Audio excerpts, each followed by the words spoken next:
اعوذ باللہ من الشیطان اللعین الرجیم بسم اللہ الرحمن الرحیم الحمد للہ وکفا وسلام علی عبادہ الذین اصطفیٰ. درود بھیجیے محمد و آل محمد.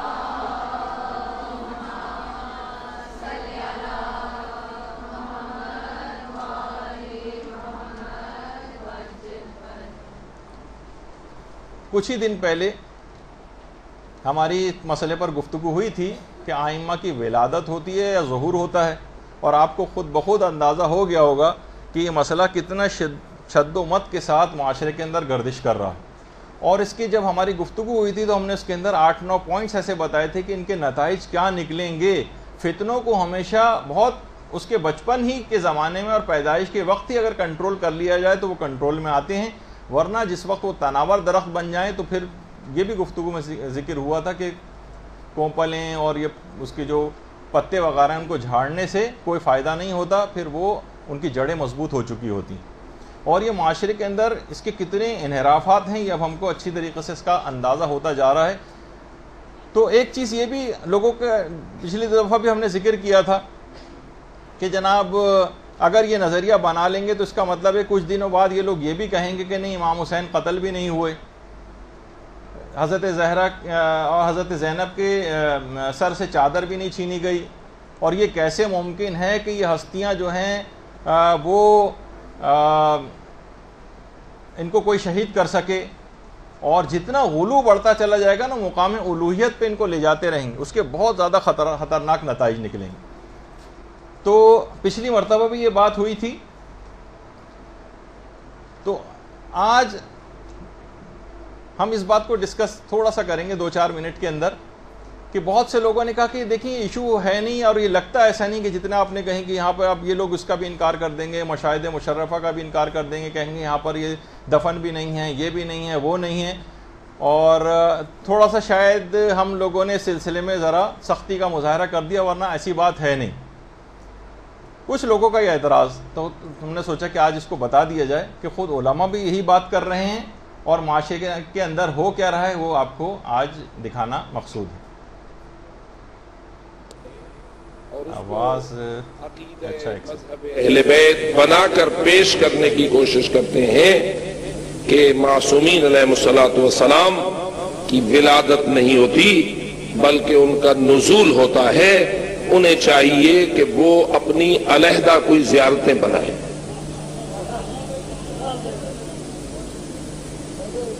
وہ اس مکتب اہل بیت کے ہاں جو خزانے زیارتوں دعاؤں اور ان چیزوں کے موجود ہیں، جو قرآن ان کا ہے، جو حدیثیں ان کی ہیں، جو زیارتیں ان کی ہیں، جو دعائیں ان کی ہیں، جو خزانے ان کے پاس ہیں، جو لے کے حضرت رسول اکرم سے امام حسن عسکری و امام زمان علیہ السلام تک اس خاندان سے جو تحفے ہمیں ملے ہیں وہ تو انہیں قبول نہیں ہے. جائیں یہ اپنا کوئی علیحدہ دھرم بنائے،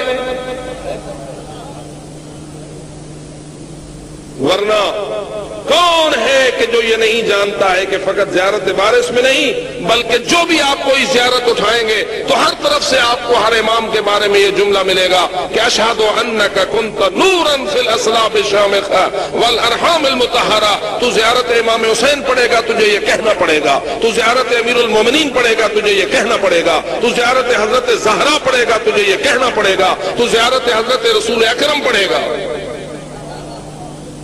تجھے یہ ماننا پڑے گا، تو زیارت امام حسن مجتبیٰ پڑھے گا، امام حسین کی زیارت، امام زین العابدین کی زیارت پڑھسو یا نہ پڑھسو، زیارت ویسو یا نہ ویسو، ادھر ہی بیٹھے رہو.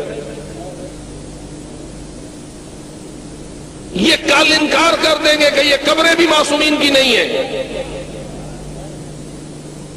جب یہ اپنے غلو کے عروج کی طرف جائیں گے اور جب یہ اپنی من گھڑت کہانیوں کو اور زیادہ بلند کریں گے تو یہ بھی کہیں گے کیسے ہو سکتا ہے کہ امام مٹی میں دفن ہو.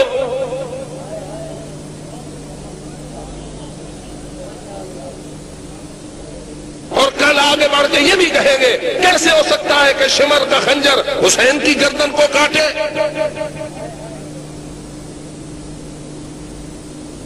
ہم دیکھ رہے ہیں ان کی گستاخیوں کے آغاز کو، اور دور بھی نگاہیں یہ دیکھ رہی ہیں کہ بالآخر ان کا وہی حال ہوگا کہ جو مکے کے مشرکین کا ہوا تھا. اچھا، اب لوگ ہو سکتا ہے کہ یہ کہیں کہ بھئی یہ ایسا ہو کہاں رہا ہے، تو یہ ہو چکا ہے اور یہ مسلسل یہ نظریات پھیل رہے ہیں۔ کربلا معصوم کی پوشیدہ تدبیر کی انتہا کا نام ہے۔ جہاں اگر اللہ تش کی آواز ہے تو درد دینے کے لیے، اور جناب زینب کے سر سے چادر اتار سکتے۔ تو اب دیکھیے کہ یہ ابھی آہستہ آہستہ کہہ رہے ہیں کہ ممکن ہی نہیں ہے کہ ان کے ساتھ یہ مظالم ہوئے ہوں۔ کون ان کے سر سے مثلا چادر اتار سکتا ہے؟ اچھا، وہ تو ثانی زہرا، وہ جو علی کا لہجہ ہے، وہ جو پاک بطول ثانی ہے، وہ جو ام الکتاب ہے۔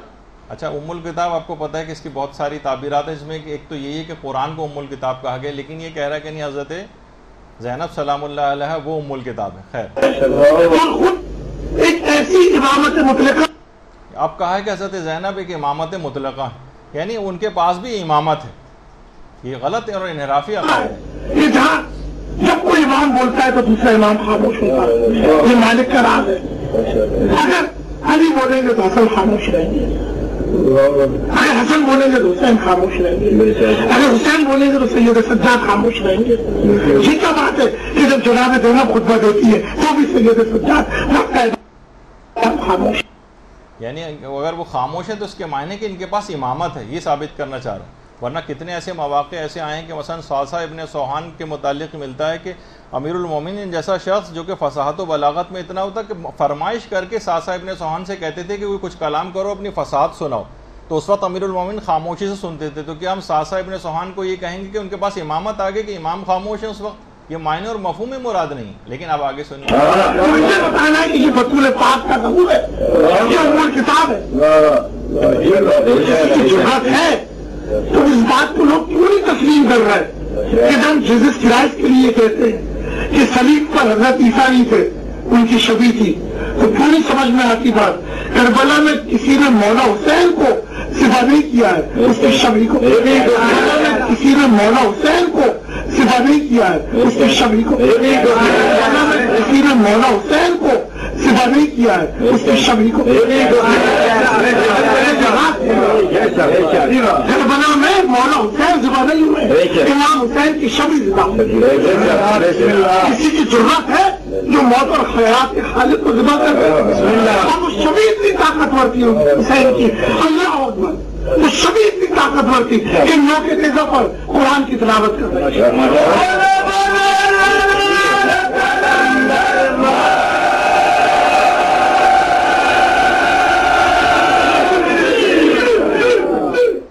آپ نے دیکھا کہ یہ سب چیزیں ہونا شروع ہو گئیں۔ اگر ہم یہی سب کچھ کرتے رہیں اور خاموش بیٹھے رہیں اور انحرافات کو اپنی آنکھوں کے سامنے پلتے دیکھتے رہیں تو یہ ساری چیزیں ایسی ہوں گی کہ یہ معاشرے کے اندر پھیلتی چلی جائیں گی۔ ابھی لوگ اس کا ادراک نہیں کر پا رہے ہیں، سوچ رہے ہیں کہ ٹھیک ہے چند جاہل افراد، یہ بات یاد رکھ لیں کہ جاہلوں کی زبان پر تو یہ چیزیں ہیں، لیکن یہ سارے کے سارے افراد جو سازشیں تیار کریں خود انتہائی شاطر پڑھے لکھے افراد ہیں جو یہ سازشیں تیار کر رہے ہیں، ورنہ جاہلوں کے پاس دلائل وغیرہ نہیں ہوتے۔ تو بہرحال اچھا، اب ایک بات اس کے اندر، تو آپ نے دیکھا کہ ان تمام کفریہ، غالیانہ اور سیاہ گمراہ کن نظریات کا شیعت کے روشن و حسین چہرے سے کوئی ربط اور ارتباط نہیں۔ اب کیا شیعوں کا ایمان اتنا کمزور ہے کہ کوئی بھی شخص بظاہر اپنے آپ کو محب اہل بیت ظاہر کرے، جو چاہے کہتا رہے، لوگوں کے اندر جس طرح سے چاہے خطاب کرے، اور صرف امام کا نام لینا اس کے لیے کافی ہو جائے؟ دیکھیے، نام تو عیسائی نہیں لے رہے حضرت عیسیٰ کا کتنا، لیکن حضرت عیسیٰ کے نظریات، خیالات اور ان کے کردار سے کتنے زیادہ دور ہیں۔ اب خود آئمہ کو دیکھ لیں، انہوں نے اتنی سخت باتیں ان لوگوں کے لیے کہی ہیں، اتنے سخت الفاظ استعمال کیے ہیں آئمہ نے۔ ہمارے امام زین العابدین علیہ السلام فرماتے ہیں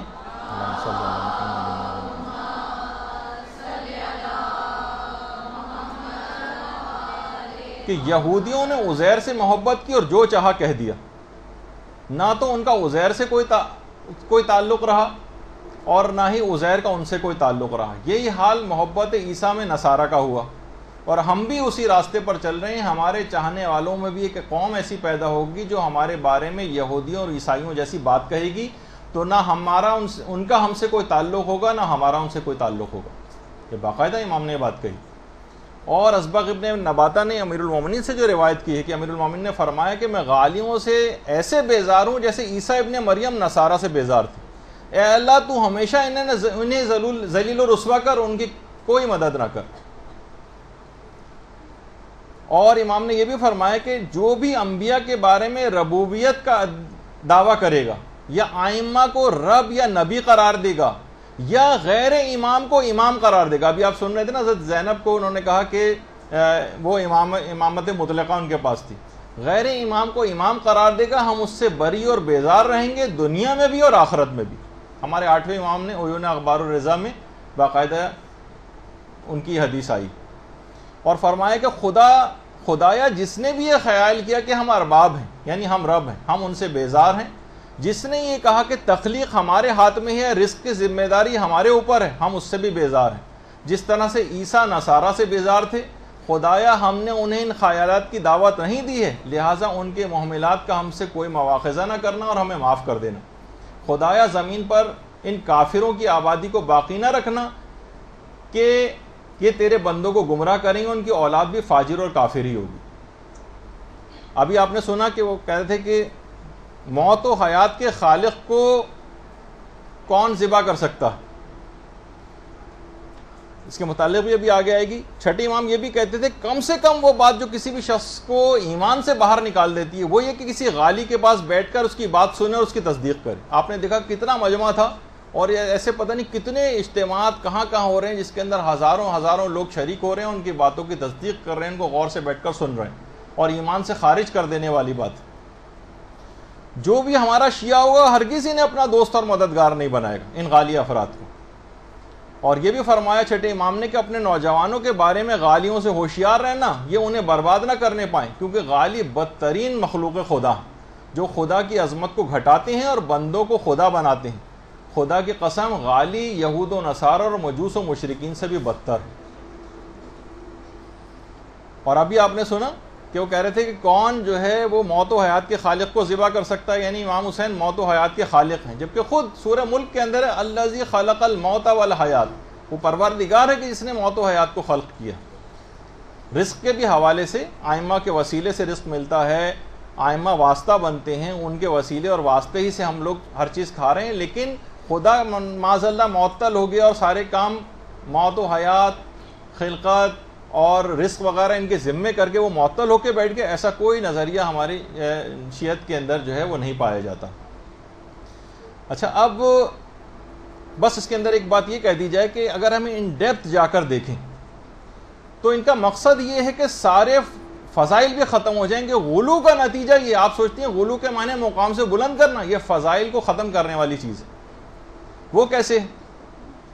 اگر آپ کہیں گے کہ بھائی یہ عبادتیں، اگر آپ کہیں گے غلو میں تو اوپر ان کو الوہیت کے منازل کے اوپر لے گئے، تو پھر ان کے سارے فضائل کیسے ختم ہو جائیں گے؟ کہ عبادت، اگر آپ کہیں گے وہ عبادت اتنی زیادہ کرتے تھے تو جب وہ خود ہی مقام الوہیت پہ معاذ اللہ فائز تھے تو عبادت کس چیز کی کرتے تھے؟ عبادتوں کے فضائل بھی سب ختم۔ صبر بہت کرتے تھے وہ، جب وہ کہہ رہے ہیں نا کہ وہ تو آسمانوں کے اوپر اٹھا لیے گئے، ان کی شبی جو ہے وہ ذبح ہوئی ہے، کیسے ممکن ہے کہ ان کو ذبح کیا جا سکے؟ اس کا مطلب ہے مصائب کے اوپر صبر کی جو ان کی فضیلتیں تھیں وہ ان سب کا بھی انکار ہو گیا۔ جب ان پر مصائب ہوئے نہیں، وہ تو شبی کے اوپر مصائب ہوئے سارے۔ اسی طریقے سے جتنی بھی تعلیمات کتابوں کے اندر ان کی موجود ہیں، نہج البلاغہ ہے، صحیفہ کاملہ ہے، ان کے اندر جتنے بھی جس میں انہوں نے اپنے عبد اور بندے ہونے کا اعلان کیا، ان تمام کلاموں کو، اس کا مطلب ان کتابوں کا بھی آپ کو انکار کرنا پڑے گا، سارے مصائب کا آپ کو انکار کرنا پڑے گا کہ جب شمر کا خنجر ان کے اوپر چلا ہی نہیں تو غم کس بات کا، جب چادریں چھینی ہی نہیں تو ہم روتے کیوں ہیں؟ اس کا اگلا نتیجہ کیا نکلے گا؟ تمام دشمنان اہل بیت بری ہو جائیں گے کہ جب شمر نے حقیقی امام مظلوم کو قتل کیا ہی نہیں، وہ تو شبی کو ذبح کیا تھا، تو اس لحاظ سے شمر اور یزید اور ابن ملجم وغیرہ سارے بری الذمہ ہو جائیں گے۔ تو اصل میں شاید اس کی وجہ یہ بھی ہو، بلکہ یقیناً یہی وجہ لگتی ہے کہ ان تمام ظالمین کو بھی بچانا مقصود ہے، اور ایسے ایسے نئے نئے انحرافات آج کل اس سلسلے میں آنے لگے ہیں۔ تو بہرحال یہ دماغ میں آپ کو رکھنا چاہیے کہ یہ جو چیزیں آپ کے سامنے ہم بیان کرتے ہیں کوئی تفریح تباہ کے لیے یا کوئی ایشوز کو اٹھانے کے لیے نہیں ہوتا. یہ ایشوز اٹھ چکے ہیں اور ابھی اپنے ابتدائی مرحلے میں ہیں، اگرچہ اس میں بھی بہت زیادہ باطل کام کر چکا ہے، لیکن اگر آپ کے پاس یہ تمام چیزیں نہیں ہوں گی اور گھروں میں خاندانوں میں ڈسکشن ہوتے ہیں، آپ دلائل سے لیس نہیں ہوں گی، تو یہ افکار پھیلتے چلے جائیں گے اور ہم بھی اس میں حصے دار ہو جائیں گے کہ ہم نے اپنی آنکھوں سے یہ گمراہی پھیلتے دیکھتے رہے اور کچھ نہ کیا. اور یہ بات یاد رکھ لیں کہ مراجع اور مجتہدین کا دامن کبھی بھی ہاتھ سے نہ چھوڑیں، کیونکہ یہ بند باندھتے ہیں، یہ صحیح اور غلط کو ڈیفرینشیٹ کر کے آپ کے سامنے کلیئر کٹ بات اسلامی نظریہ پیش کر دیتی ہیں. یہی وجہ ہے کہ یہ تمام افراد جو غالیانہ نظریات پھیلاتے ہیں، یہ جبھی اجتہاد و تقلید کے بھی سختی سے خلاف ہیں. مراجع ان کے سامنے ہراول دستے کی طرح سے کھڑے ہوئے ہیں اور ان کی راہ میں بہت بڑی رکاوٹ ہے. تو ان کے لیے یہ ضروری خیال کرتے ہیں کہ ان مراجع اور مجتہدین کے خلاف یہ جو ہے کمر بستہ رہیں اور لوگوں کو اجتہاد و تقلید سے ہٹایا جا سکے. تو بہرحال آج بہت ساری باتیں اور کرنی باقی تھیں، لیکن وقت بالکل ختم ہو گیا، اور جلد سے جلد آپ لوگ اپنی اپنی کلاسز میں جائیں تاکہ پیپر وغیرہ آپ کا شروع ہو سکے. وصلی اللہ علی محمد وآلہ الطیبین.